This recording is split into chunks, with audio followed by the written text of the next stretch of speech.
Hey guys, the man here, and welcome back to another video. So this video, we're going to be talking about jetpacks versus exosuits. That's right, jetpacks from Black Ops 3 and exosuits from Advanced Warfare. So the first thing I want to talk about in this video, before I actually get into the topic, is the gameplay that you are watching. And this is a really good gameplay that I got on Cargo, and I ended up going on like a 17 kill streak. It's like one of my best games ever. So if you do enjoy that, make sure to leave a like down below and enjoy it as some eye candy.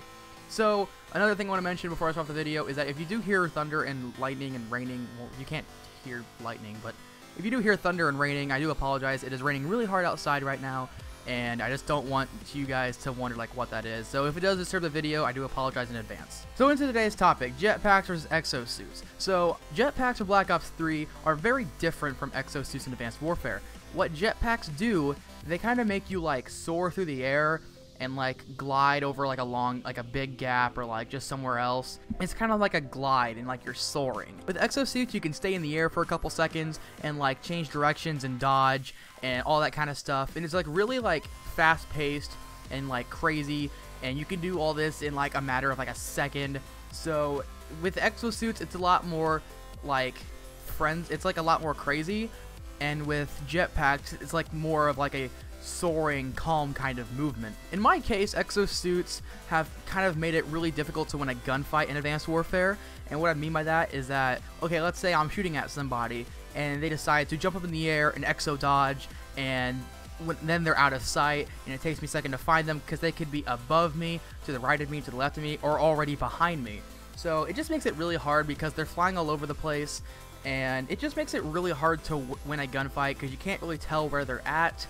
So that is one difference from jetpacks. They don't, like, you can't make so many movements in a matter of like a second. So that is one really big difference between jetpacks and exosuits. So jetpacks, they don't let you fly all over the place like crazy, and they're just mainly used for getting across gaps, because I did notice that they were used for gaps in the Black Ops 3 multiplayer. I've seen some people play it, and that's what it looks like it's used for. I mean, you can use it to glide over objects and get to different places on the map, and that's what they're used for mostly. And I assume you can dodge with it too. I mean, it probably won't be as effective as exo dodging, but you probably could dodge as well. So I mean, it's not impossible to dodge a bullet with jetpacks.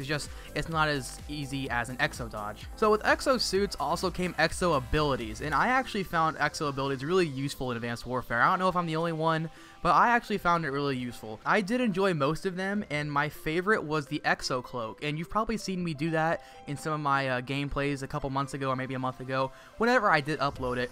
I use the exo cloak, and then I use it, I go invisible for a few seconds, and if I find somebody, I start shooting at them, and I usually do get a kill because they can't really see me that well.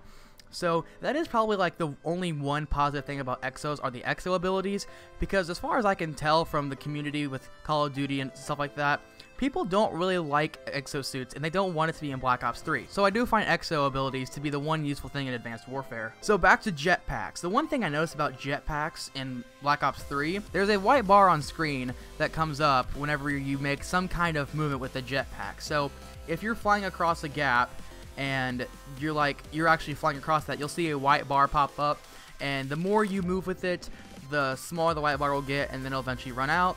And whenever the white bar runs out, you're unable to make any movements with your jetpack until it recharges.